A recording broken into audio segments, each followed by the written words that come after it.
Mi nombre es Damián Vargas y tengo 32 años. La historia que están a punto de escuchar no es una de héroes y villanos de cuento de hadas. Es la historia de cómo el amor, la traición y una tormenta a las 2 de la madrugada pueden demoler un imperio y reconstruir un alma. Todo comenzó con el sonido de la lluvia.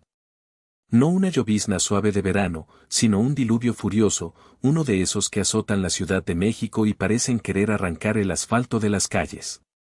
El viento aullaba contra los ventanales de mi penthouse en Polanco, un sonido que normalmente me arrullaba, pero esa noche se sentía como un presagio. Eran las 2 de la madrugada. El silencio del apartamento solo era roto por el zumbido del refrigerador y el golpeteo incesante de la lluvia. Entonces, en medio de ese caos acuático, escuché algo más. Unos golpes en la puerta. No eran firmes ni decididos, eran frenéticos, débiles, el sonido de la pura desesperación. Mi primer instinto fue de extrañeza. Nadie venía a verme a estas horas. Mi vida era metódica, controlada, casi monástica. Me levanté del sofá, el libro que leía olvidado sobre el cojín, y me moví con cautela. A través del ojo de la puerta, la imagen era una mancha distorsionada por la lluvia en la lente, una figura encogida y oscura. Abrí la puerta. El viento y la lluvia irrumpieron en el vestíbulo como una bestia salvaje, pero no fue eso lo que me heló la sangre. Fue ella. Mi madre, Lina. Empapada hasta los huesos, temblando incontrolablemente, con el cabello plateado pegado a la cara en mechones oscuros y húmedos. Pero no fue el agua lo que me robó el aliento. Fue el moretón que florecía en su mejilla izquierda, un horrible mapa de dolor de tonos morados y azules que se extendía hasta su pómulo. Mamá. Mi voz fue un susurro ahogado. Sus ojos, normalmente cálidos y llenos de una tristeza resignada, estaban desorbitados por el pánico. Intentó hablar, pero sus labios solo temblaron, emitiendo un sonido quebrado. Damián, logró decir, y entonces, como una marioneta a la que le cortan los hilos, sus rodillas cedieron. Me lancé hacia adelante, atrapándola justo antes de que se golpeara contra el suelo de mármol. Su cuerpo era frágil en mis brazos, liviano como el de un pájaro herido. El frío de su ropa mojada se filtró a través de mi camisa, un frío que parecía venir de sus huesos. La llevé adentro, cerrando la puerta para acallar la furia de la tormenta. La senté en el sofá de cuero, donde momentos antes yo leía en paz.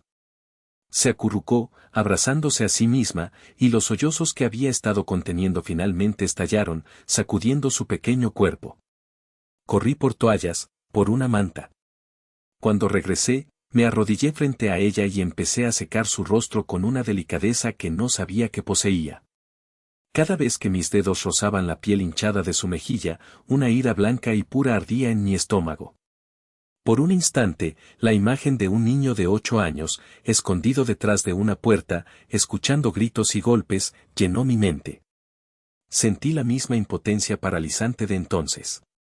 Pero se desvaneció tan rápido como llegó.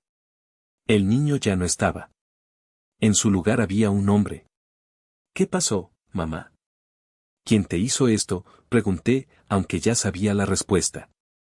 Levantó la vista, y en sus ojos vi 30 años de miedo y dolor. Fue tu padre, susurró, y cada palabra era una astilla de vidrio. Ramiro. Quería que firmara unos papeles. Para darle la casa, todo, a ella. Ella era Gala, su amante, una mujer apenas mayor que yo. Me negué. Le dije que no podía, que era el trabajo de toda nuestra vida. Y él se enfureció. Me golpeó. Me arrastró fuera y me dijo que ya no era nada en esa casa. Escuché en silencio, mi rostro una máscara impasible. Adentro, un volcán estaba entrando en erupción. Metódicamente, fui a mi habitación, me quité la ropa de casa y me puse un traje. No porque fuera a salir, sino porque era mi armadura. Mientras ella lloraba, me ajusté el reloj en la muñeca, un gesto automático, mi ancla en el caos. Saqué mi teléfono. Mi pulgar se detuvo sobre el número de la policía, pero luego se deslizó hacia otro contacto. Ximena. Dime, Damián, su voz sonó clara y despierta, incluso a esa hora. Ximena, dije, mi propia voz tan calmada que me asustó a mí mismo. Activa el protocolo, contingencia vértice. Quiero una auditoría completa. Ahora. Cada activo, cada cuenta, cada contrato. Quiero saber hasta el último centavo que debe. Quiero saber dónde sangra. Entendido, respondió ella, sin hacer preguntas. Lo tendrás al amanecer. Colgué. Miré a mi madre, envuelta en una manta, pareciendo una refugiada en mi lujoso apartamento. En ese momento, la verdadera tormenta no estaba afuera. Estaba a punto de desatarse. Y yo iba a ser quien la dirigiera. Mientras mi madre finalmente se quedaba dormida en la habitación de huéspedes, agotada por el llanto y el trauma, yo me quedé en la sala, mirando las luces de la ciudad a través de la cortina de lluvia. La quietud de la noche era una mentira. En mi mente, las puertas de un museo privado y doloroso se habían abierto de par en par, y yo era su único visitante. Un museo dedicado a un solo hombre, mi padre, Ramiro Vargas. El primer diorama era de mi 10º cumpleaños. Yo había ahorrado mi dinero de la semana durante meses, cada peso ganado ayudando en el jardín o lavando coches, para comprarle un regalo. Era un libro de astronomía de tapa dura, lleno de imágenes de nebulosas y galaxias lejanas. Yo estaba fascinado con el espacio, y en mi inocencia infantil, creía que él también lo estaría. Se lo entregué con manos temblorosas, mi corazón latiendo con la esperanza de una sonrisa, de un abrazo. Ramiro tomó el libro, lo sopesó en su mano grande y callosa, y soltó una risa corta y despectiva. Gracias, hijo, dijo, pero sus ojos no me miraban a mí, sino a un grupo de sus socios de construcción que estaban en la sala. Lo arrojó sobre una mesa auxiliar sin siquiera abrirlo. Los hombres de verdad construyen imperios en la tierra, no leen sobre estrellas. Luego, levantó su copa de brandy. Salud. Por el nuevo contrato del complejo Santa Fe. Eso sí es un universo de dinero. La risa de los hombres llenó la habitación, y yo me sentí tan pequeño como una mota de polvo en la inmensidad del cosmos que tanto admiraba. Me escabullí a mi habitación y lloré en silencio, no por el libro, sino por la confirmación de que yo, para él, siempre sería una decepción. Caminé hacia la siguiente exhibición en mi mente. Tenía 23 años, era el día de mi graduación universitaria. El birrete me apretaba la cabeza y la toga me daba un calor sofocante, pero estaba orgulloso. Había terminado la carrera de contaduría con honores. En la fiesta de celebración, en el jardín de la casa familiar, Ramiro me pasó un brazo por los hombros, apestando a tequila y a victoria. Me presentó a sus amigos y a la familia. Este es Damián, mi hijo, dijo con una voz estentórea. Es un buen chico. Muy listo con los números. Será un excelente contador. Hizo una pausa dramática. Siempre se necesita a alguien que lleve los libros, ¿verdad? De nuevo, las risas. Una palmadita condescendiente en mi espalda. La humillación no fue un cuchillo afilado, sino una lija áspera que me raspó el alma lentamente. Él no veía a un hijo graduado, veía a un empleado de bajo nivel, una herramienta útil pero insignificante en su gran esquema. Un hombre de cubículo, no un hombre de acción como él. La última pieza del museo era más reciente, de una cena familiar hace apenas unos meses. Yo ya vivía solo, ya estaba construyendo mi propio mundo en secreto, pero para él, yo seguía siendo el mismo. Estaba presumiendo de su nueva camioneta, de un reloj caro, de un viaje que había hecho con gala. Luego, su mirada se posó en mí. ¿Y tú qué, Damián? ¿Sigues contando centavos ajenos en esa oficina tuya? ¿Cuándo vas a hacer algo de verdad con tu vida? Mi madre intentó intervenir. Ramiro, por favor. Damián tiene un buen trabajo, es estable.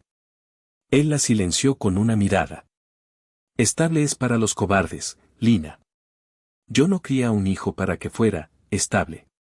Lo crié para que construyera, para que conquistara. Pero supongo que sacó tu lado. Se volvió hacia mí de nuevo, sus ojos evaluándome con desdén. Ese pequeño apartamento tuyo, ¿cuándo vas a aspirar a algo más grande?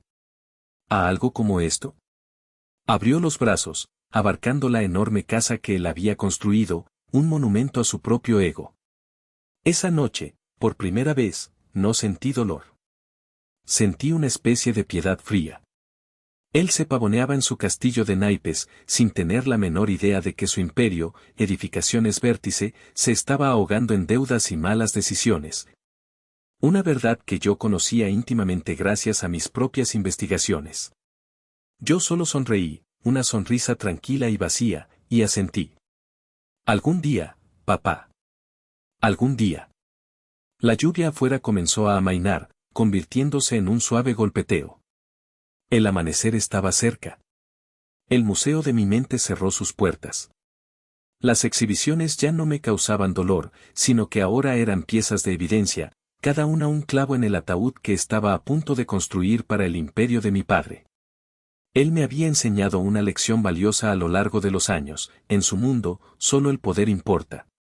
Y estaba a punto de descubrir, de la manera más brutal posible, quién de los dos lo tenía realmente. El sol de la mañana se filtró a través de las persianas automáticas, pintando rayas de luz pálida en el suelo de madera oscura.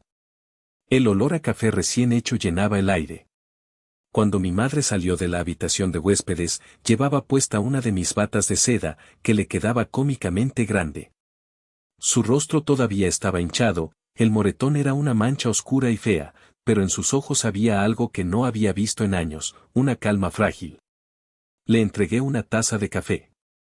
Sus manos, que siempre parecían estar ocupadas, retorciendo un pañuelo o alisando un mantel inexistente, ahora sostenían la taza con una quietud sorprendente. Sus ojos vagaron por el apartamento, absorbiendo los detalles por primera vez. El espacio abierto, las paredes de cristal que ofrecían una vista panorámica del castillo de Chapultepec, los muebles minimalistas pero innegablemente caros, el arte abstracto en las paredes. Este lugar, comenzó, su voz ronca por el sueño y el llanto. Es increíble, Damián. ¿Cómo? Tu trabajo como contador debe pagarte muy bien.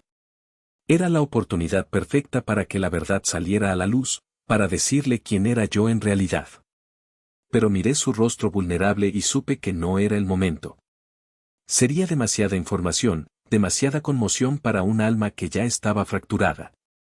Necesitaba ser su hijo, el contador estable, no un extraño con un poder que ni ella podría comprender. La venganza era un plato que se servía frío, y la revelación, una carta que se jugaba en el momento preciso. Así que construí la fachada, ladrillo por ladrillo, con la misma meticulosidad con la que construía mis carteras de inversión. He tenido suerte con algunas inversiones, mamá, dije con la mayor humildad que pude reunir, desviando la mirada hacia mi taza de café. El mercado ha sido generoso últimamente. Compré y vendí algunas acciones en el momento justo. Pura suerte, de verdad. Era una verdad a medias, la más peligrosa de las mentiras. La suerte se llamaba Horizonte Capital, mi fondo de inversión privado. Las acciones eran empresas enteras que comprábamos, reestructurábamos y vendíamos. Pero para ella, sonaba plausible, la historia de un hijo inteligente que había tenido un golpe de fortuna. Ella asintió, queriendo creerme. Era más fácil que enfrentarse a una realidad más compleja. ¿Y qué vamos a hacer, hijo? No puedo volver. Pero no tengo a dónde ir. No tengo nada. El miedo comenzó a trepar de nuevo por su voz. Rápidamente, cambié de tema, anclándola en el presente, en la seguridad. Primero, vas a tomar un baño caliente. Luego, te prepararé el desayuno. Y después, llamaremos a un médico para que revise ese golpe. No te preocupes por nada más. Estás en casa ahora. Aquí estás a salvo.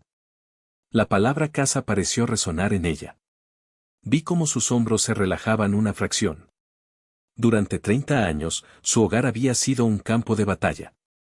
La idea de un santuario, un lugar donde nadie le gritaría ni levantaría la mano, era un concepto tan extraño como el de viajar a la luna. Ella asintió de nuevo, esta vez con una pequeña y temblorosa sonrisa. Gracias, Damián. Mientras ella se dirigía al baño, mi teléfono vibró sobre la encimera de granito. Era un mensaje encriptado de Ximena. Adjunto, un archivo PDF de 200 páginas. El título era simple, Análisis preliminar, edificaciones vértice. Lo abrí. Mi fachada de hijo afortunado se disolvió. El CEO tomó el control. Comencé a leer, y con cada línea, con cada tabla de números rojos, la sonrisa tranquila y vacía que le había dado a mi padre en esa última cena regresó a mi rostro. No era suerte lo que me había traído aquí. Y no sería la suerte lo que destruiría a Ramiro Vargas. Sería la fría y calculada precisión de las matemáticas. Y él ni siquiera lo vería venir. La calma duró exactamente 24 horas.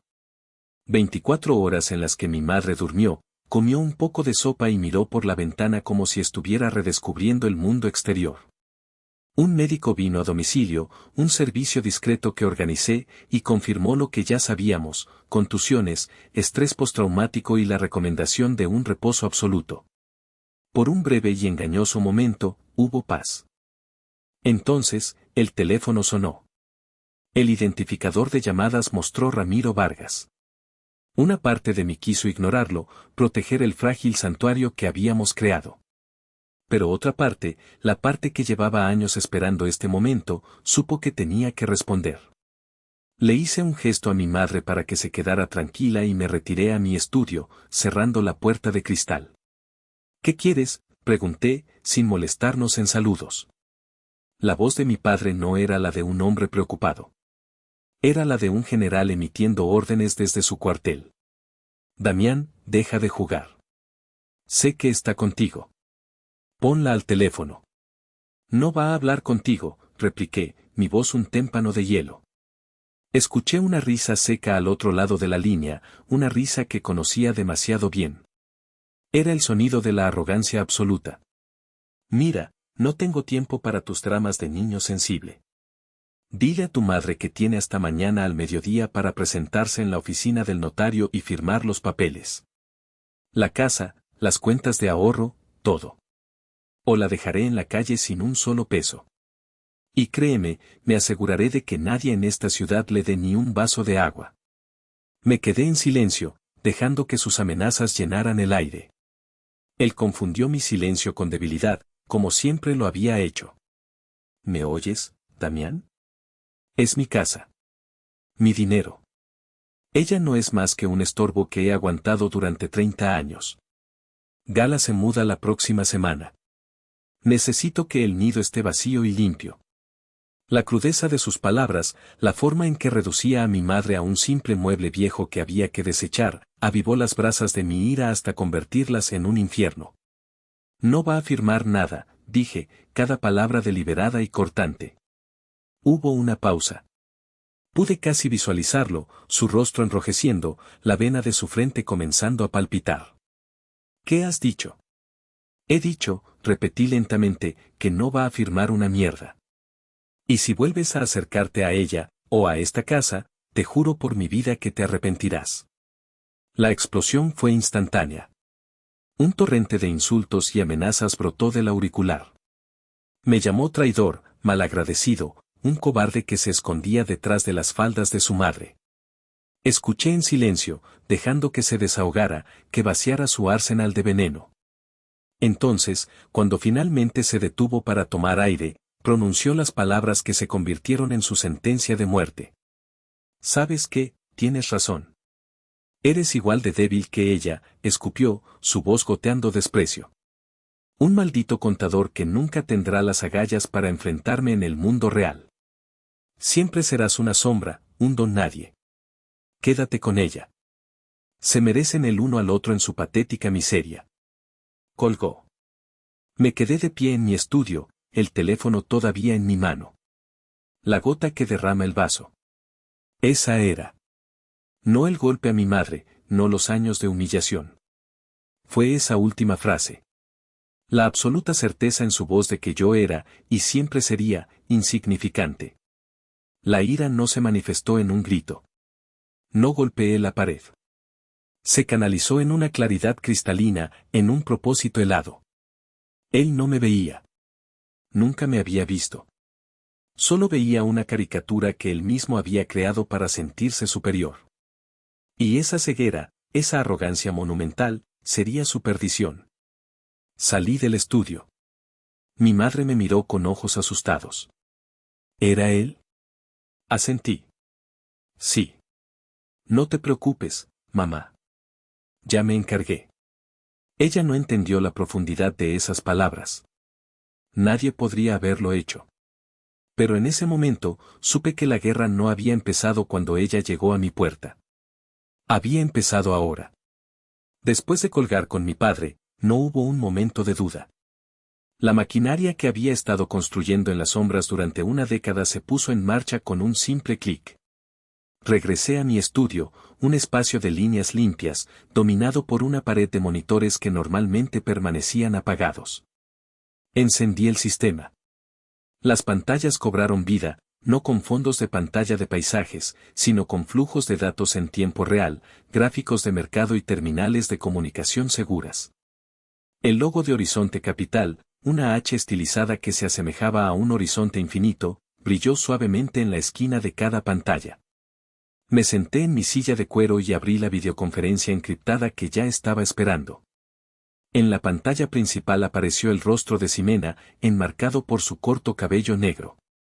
Detrás de ella, en sus propias ventanas, estaban mi director legal, un hombre mayor y astuto llamado Hernán, y mi jefe de análisis, un joven prodigio de los números llamado Leo. El protocolo, contingencia vértice, está activado, dijo Ximena sin preámbulos. Su informe era, como siempre, impecable. El análisis preliminar que te envié confirma nuestras sospechas. Edificaciones Vértice está técnicamente en bancarrota. Ha estado sobreviviendo a base de préstamos a corto plazo con intereses altísimos y, según nuestros hallazgos iniciales, inflando el valor de sus activos para asegurar esa financiación. En la pantalla, Leo compartió una serie de gráficos. Deuda frente a capital, flujo de caja, pasivos. Eran un mar de números rojos. Está apalancado hasta el cuello, explicó Leo. El valor de sus propiedades está sobreestimado en al menos un 30%. Ha estado moviendo dinero entre proyectos para cubrir agujeros. Es un esquema Ponzi glorificado, y está a punto de colapsar. Hernán, el abogado, carraspeó. El fraude es evidente, Damián. Podemos llevar esto a las autoridades federales ahora mismo. Con estas pruebas, se enfrentaría a cargos criminales graves. Prisión. Negué con la cabeza. La prisión era demasiado simple, demasiado rápida. Le daría el estatus de mártir a los ojos de la familia. Mi plan era más poético, más cruel. Quería que viera su mundo desmoronarse, pieza por pieza, y que supiera exactamente quién sostenía el martillo. No, dije, mi voz tranquila resonando en el sistema de sonido. La ruta criminal es nuestro plan B. El plan A es la aniquilación financiera total. Ximena, ¿quiénes son sus principales acreedores? 3 bancos comerciales importantes, respondió ella, mostrando sus logos en la pantalla. Y tenemos una participación mayoritaria o influencia significativa en la junta directiva de los 3 a través de nuestros fondos de cobertura asociados. Sonreí. Era más perfecto de lo que había imaginado. Excelente. Hernán, quiero que nuestros equipos legales se pongan en contacto con esos bancos. Invoquen las cláusulas de riesgo crediticio basadas en el informe de auditoría que estamos preparando. Quiero que congelen sus líneas de crédito y exijan una reevaluación inmediata de todos sus préstamos. Siembren el pánico. Considera lo hecho, dijo Hernán con un brillo depredador en los ojos. Leo, continué, quiero un análisis completo de cada proveedor y subcontratista al que le deba dinero. Compraremos esa deuda con un descuento. Nos convertiremos en sus acreedores más ruidosos y agresivos. Entendido, dijo Leo, sus dedos ya volando sobre el teclado. Ximena, dije finalmente, él va a intentar un último movimiento desesperado. Buscará un préstamo de rescate masivo. Asegúrate de que todas las puertas a las que llame le conduzcan, de una forma u otra, a nosotros. Quiero que crea que está encontrando una salida, una última esperanza. Quiero que esa esperanza venga directamente de mí. Hubo un silencio en la línea mientras mi equipo procesaba la magnitud y la brutalidad del plan. No era solo un negocio. Era personal. Me puse de pie y caminé hacia el ventanal de mi estudio. Miré la ciudad extendiéndose bajo mis pies. Un tablero de ajedrez. Y yo acababa de mover mi reina. Inicien el protocolo de adquisición hostil, dije, mi reflejo superpuesto sobre los rascacielos. Me ajusté el reloj. Quiero el control de todos sus activos apalancados a través de nuestros bancos asociados antes del viernes. Sin piedad. La videoconferencia terminó. Las pantallas volvieron a su estado de reposo. El estudio quedó en silencio una vez más. Había desatado a los perros de la guerra financiera. Ramiro Vargas pensaba que estaba luchando contra su débil hijo contador. En realidad, acababa de declararle la guerra a un ejército invisible que él ni siquiera sabía que existía. Era inevitable. Cuando un tirano siente que su trono se tambalea, no lucha solo. Envía a sus lacayos, a sus monos voladores, para hacer el trabajo sucio emocional. En mi familia, la general de ese ejército siempre había sido mi tía Ofelia. La llamada llegó al día siguiente, mientras mi madre y yo estábamos sentados en un silencio cómodo en la sala, ella leyendo una novela y yo revisando discretamente los informes de Ximena en mi tableta. El nombre tía Ofelia apareció en mi pantalla y sentí una punzada de cansancio. Tengo que tomar esto, le dije a mi madre, dándole una sonrisa tranquilizadora que no sentía. Vuelvo en un minuto. Me encerré en el estudio de nuevo. Hola, tía, dije, manteniendo mi voz lo más neutral posible. Damiancito, mi amor, su voz goteaba una dulzura tan falsa que era casi pegajosa. Estaba tan preocupada. Tu padre me llamó. Está destrozado, ¿sabes? Completamente destrozado. Me apoyé en mi escritorio, pellizcando el puente de mi nariz. Ah, sí. ¿Y por qué está tan destrozado, exactamente? Pues por todo esto. Por esta tontería. Me dijo que tu madre se fue de casa por un pequeño malentendido y que ahora tú la estás poniendo en su contra. Damián, por el amor de Dios, es tu padre. Es el pilar de esta familia. El pilar de esta familia, repetí, el sabor amargo de la frase llenando mi boca, le dejó un moretón del tamaño de un puño en la cara a mi madre y la echó a la calle en medio de una tormenta. ¿Ese es tu pilar? Hubo una pausa ofendida. Bueno, no conocemos toda la historia, ¿verdad? Tu madre puede ser difícil. Siempre ha sido muy dramática. Y tu padre trabaja muy duro, está bajo mucho estrés. A veces los hombres pierden los estribos. Pero ella debería saber perdonar. La familia es lo primero. Cada palabra era un manual de excusas para el abusador. La culpa siempre era de la víctima. El estrés del hombre siempre era una justificación. Era la canción que había escuchado toda mi vida. La familia no es un pase libre para la crueldad, tía, dije, mi paciencia agotándose. No es crueldad, es la vida, exclamó, su tono volviéndose más agudo. Y tú estás empeorando las cosas. Estás siendo egoísta. ¿Sabes el daño que esto le está haciendo a la reputación de la familia? ¿A los negocios de tu padre? La gente habla. Deberías llevar a tu madre de vuelta a casa y ayudarles a resolver esto como adultos, no esconderte y echarle más leña al fuego. Ahí estaba. La verdadera preocupación. No el bienestar de mi madre, sino la reputación. La fachada. El qué dirán. Mi madre no va a volver a esa casa, dije, mi voz final y sin apelación. Y te agradecería que no volvieras a llamarme para darme lecciones sobre lealtad familiar. Has tenido 30 años para preocuparte por los moretones de mi madre. Es un poco tarde para empezar ahora. El silencio al otro lado de la línea fue glacial. La falsa dulzura se había evaporado, reemplazada por un veneno puro. Eres un malagradecido, siseó. Igual que ella. Cuando tu padre se recupere de esto, y lo hará, porque es un luchador, espero que no vengas arrastrándote a pedir perdón. Has elegido tu bando, Damián. Colgó con un golpe seco. Me quedé mirando el teléfono. No sentí ira, ni tristeza. Solo una profunda y agotadora decepción. Eran cómplices. Todos ellos.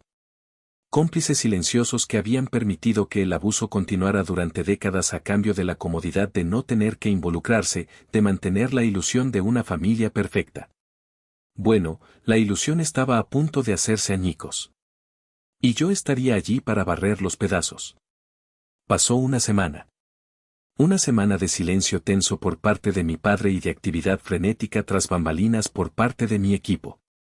Para mi madre, fue una semana de curación. Empezó a sonreír más, a hablar de cosas triviales, del futuro. Era como ver una flor marchita y pisoteada empezar a enderezarse lentamente hacia el sol. Mientras tanto, el mundo de Ramiro Vargas se estaba desintegrando. Ximena me enviaba informes diarios. Las líneas de crédito congeladas.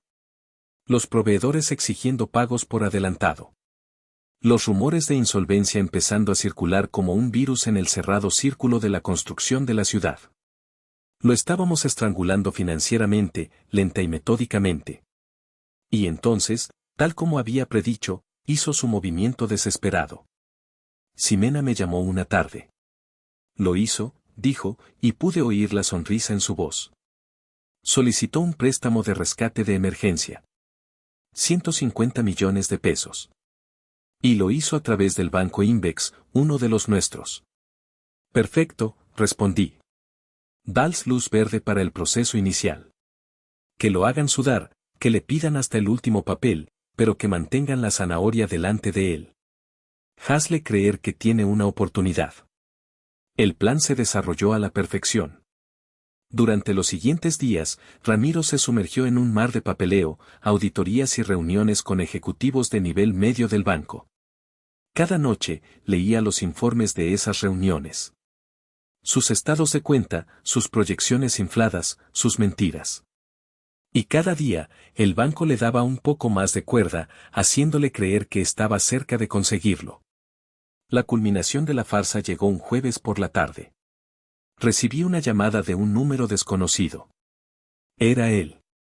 Pero su tono no era el del tirano furioso de la semana anterior. Era el tono de un hombre que cree haber ganado la guerra. Damián, dijo, su voz rebosante de una arrogancia triunfante. Hola, papá, respondí, mi voz deliberadamente monótona, la voz del contador aburrido.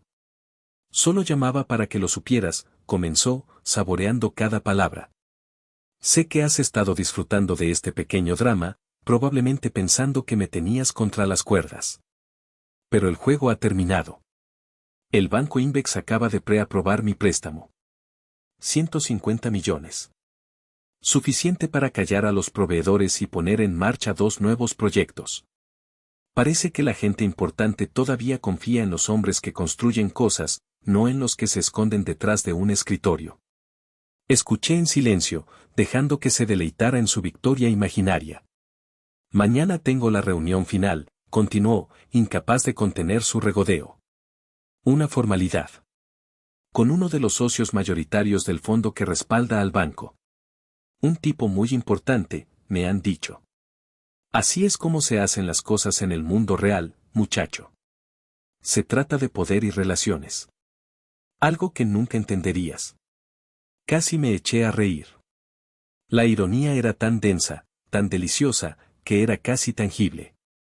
Él, sermoneándome sobre poder y relaciones, sin tener la menor idea de que estaba caminando directamente hacia la telaraña que yo mismo había tejido. Vaya, dije, poniendo un toque de falsa sorpresa en mi voz. Eso es, impresionante, papá. Felicidades. Supongo que te lo mereces. Claro que me lo merezco, espetó. Y un consejo, Damián. Dile a tu madre que es mejor que acepte cualquier oferta que le haga, porque después de mañana no tendrá nada con que negociar. El Imperio Vértice está de vuelta, y más fuerte que nunca. Colgó. Me quedé mirando por la ventana de mi estudio. El sol se ponía sobre la ciudad, tiñendo el cielo de naranja y púrpura. Era una vista hermosa, la calma antes de la ejecución. Ramiro Vargas creía que mañana iba a salvar su imperio. La verdad era que mañana iba a asistir a su propio funeral financiero. Y el verdugo, el socio mayoritario e importante, iba a ser su propio hijo. La sala de juntas del Banco Invex estaba en el piso 50 de un rascacielos en el corazón de Santa Fe. Las paredes eran de cristal, ofreciendo una vista de 180 grados de la ciudad que se extendía como un mapa a sus pies. La mesa de caoba pulida era tan larga que parecía una pista de aterrizaje, y las sillas de cuero olían a dinero y poder. Era un escenario diseñado para intimidar, para dejar claro quién estaba en la cima de la cadena alimenticia. Llegué temprano, acompañado por Ximena y Hernán. Saludé al director del banco, el señor Elizondo, un hombre pulcro de unos 60 años cuya deferencia hacia mí era palpable. No me veía como el hijo de un cliente, me veía como el hombre que controlaba los hilos de su institución.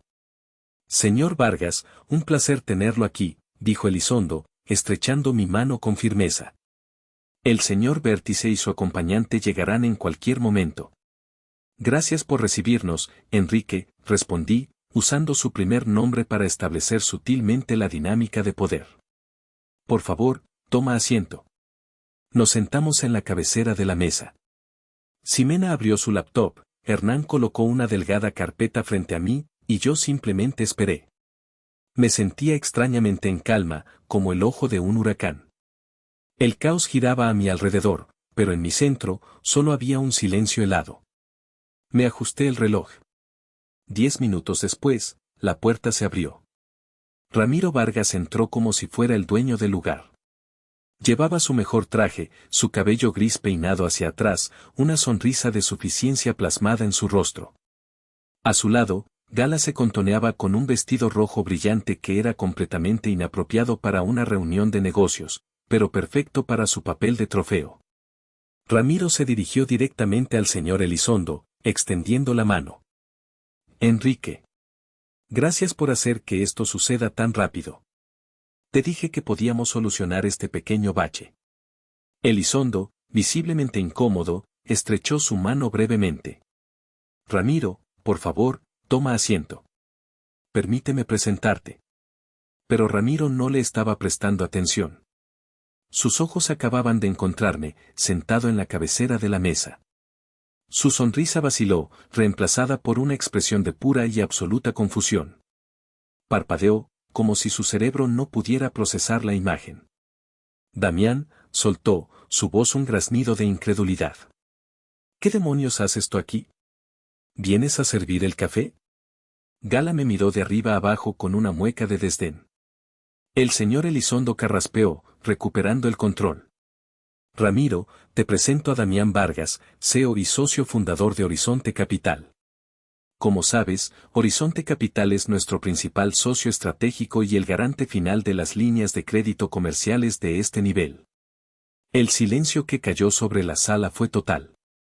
Fue un silencio pesado, denso, cargado de la electricidad de una realidad que se hace añicos. Vi cómo el color desaparecía del rostro de mi padre. Su piel bronceada adquirió un tono ceniciento. Su mandíbula se aflojó, la sonrisa de suficiencia se derritió en una máscara de horror. Miró del señor Elizondo a mí, y de vuelta a Elizondo, como un animal atrapado que busca una ruta de escape inexistente. Gala, a su lado, me miraba con los ojos muy abiertos, su cerebro de calculadora trabajando a toda velocidad, dándose cuenta de que había apostado por el caballo equivocado. Me puse de pie lentamente, alisando la parte delantera de mi saco. Caminé alrededor de la mesa hasta que estuve directamente frente a él. Él tuvo que levantar la vista para mirarme. Por primera vez en mi vida, yo era el que estaba en la posición de poder, y él era el que se sentía pequeño. Hola, papá, dije, mi voz tranquila y nivelada, desprovista de toda emoción. El uso de la palabra papá en este contexto fue deliberado, una vuelta de tuerca al cuchillo. O debería decir, señor Vértice. Gracias por venir. Me incliné ligeramente hacia él, lo suficiente para que solo él pudiera oírme. Me dijiste que viniera a aprender cómo se hacen las cosas en el mundo real. Hice una pausa, dejando que las palabras flotaran entre nosotros. Bueno, la clase está a punto de comenzar. Regresé a mi asiento en la cabecera de la mesa. Tu solicitud de préstamo, dije, mi voz volviendo a un tono de negocios formal, está en mi escritorio. Hice un gesto hacia la carpeta que Hernán había colocado. Hablemos de negocios. Ramiro Vargas se desplomó en la silla más cercana. El titán había caído. Y la ejecución acababa de empezar. Lo que siguió no fue una negociación. Fue una autopsia. Con un gesto de mi mano, la pantalla gigante en la pared de la sala de juntas cobró vida. El logo de Edificaciones Vértice apareció por un instante, antes de ser reemplazado por la primera diapositiva de mi presentación. No había gráficos llamativos ni lemas corporativos. Solo números. Números fríos, duros e innegables. Como pueden ver, comencé, mi voz resonando en la sala silenciosa mientras me ponía de pie y tomaba un puntero láser. La valoración de activos de Edificaciones Vértice ha sido, optimista, por decirlo menos. Una a una, las diapositivas demolieron su imperio. Mostré los informes de tasadores independientes que habíamos contratado, que valoraban sus propiedades inmobiliarias en un 35% menos de lo que él declaraba. Expuse el flujo de caja, o más bien, la hemorragia de efectivo, demostrando que la empresa había sido insolvente durante los últimos 18 meses. Proyecté correos electrónicos internos, obtenidos legalmente de los servidores de la empresa a través de las cláusulas de auditoría de sus préstamos existentes, que demostraban que había ordenado a su director financiero falsificar los libros para ocultar las pérdidas. Con cada nueva pieza de evidencia, Ramiro se hundía más en su silla. Su rostro había pasado del shock a la ira, y ahora a una desesperación lívida. Gala, a su lado, había sacado discretamente su teléfono y estaba, sin duda, enviando mensajes de texto a su próximo objetivo financiero. La rata estaba abandonando el barco. Y esto, dije, pasando a la última diapositiva, es el panorama general. La pantalla mostró un complejo diagrama de flujo, una telaraña de deudas, préstamos cruzados y obligaciones impagas. Edificaciones Vértice no solo está en bancarrota, señor Vértice. Es un fraude. Un fraude a sus inversores, a sus proveedores y a los bancos aquí representados. Apagué el proyector. La sala quedó sumida de nuevo en la luz natural. Miré directamente a mi padre. Por lo tanto, declaré, mi voz final y sin apelación, la solicitud de un préstamo de 150 millones de pesos no solo queda denegada, sino que se considera un intento de fraude bancario. Señor Elizondo asintió gravemente. Hernán sonrió levemente. Ramiro finalmente encontró su voz. Era un susurro ronco. No puedes hacerme esto. Soy tu padre. Tú dejaste de ser mi padre hace mucho tiempo, repliqué con frialdad. En este momento, solo eres un riesgo crediticio inaceptable. Gala se puso de pie abruptamente. Tengo que ir al baño, murmuró, y salió rápidamente de la habitación sin mirar atrás. Sabíamos que no volvería. Sin embargo, continué, inclinándome hacia adelante sobre la mesa. Horizonte Capital es una empresa pragmática. Un largo y desordenado litigio por fraude no beneficia a nadie. Así que tenemos una contraoferta. Los ojos de Ramiro mostraron un destello de esperanza. El hombre se aferraba a un clavo ardiendo. Adquiriremos la totalidad de los activos y pasivos de Edificaciones Vértice, dije. Hice una pausa para un efecto dramático. Por el precio simbólico de $1. La esperanza en sus ojos murió, reemplazada por una furia impotente. Eso cubrirá una mínima, casi insignificante, parte de la deuda que tienes con nuestros socios, expliqué con una calma exasperante.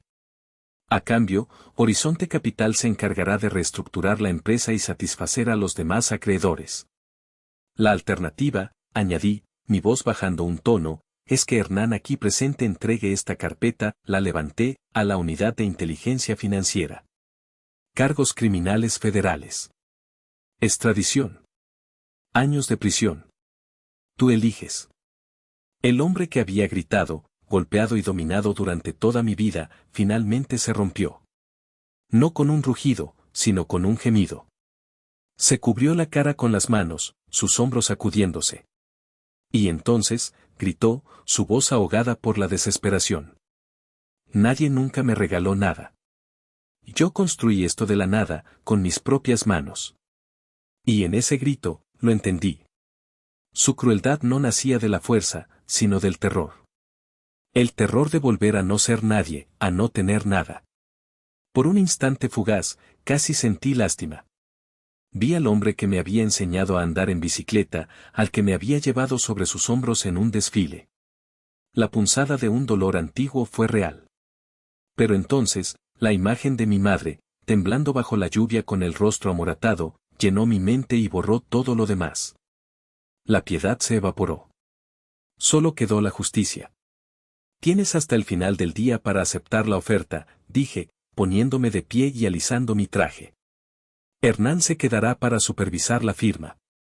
Enrique, me dirigí al director del banco, gracias por tu tiempo. Caminé hacia la puerta, sin mirar atrás. El imperio de Ramiro Vargas había caído.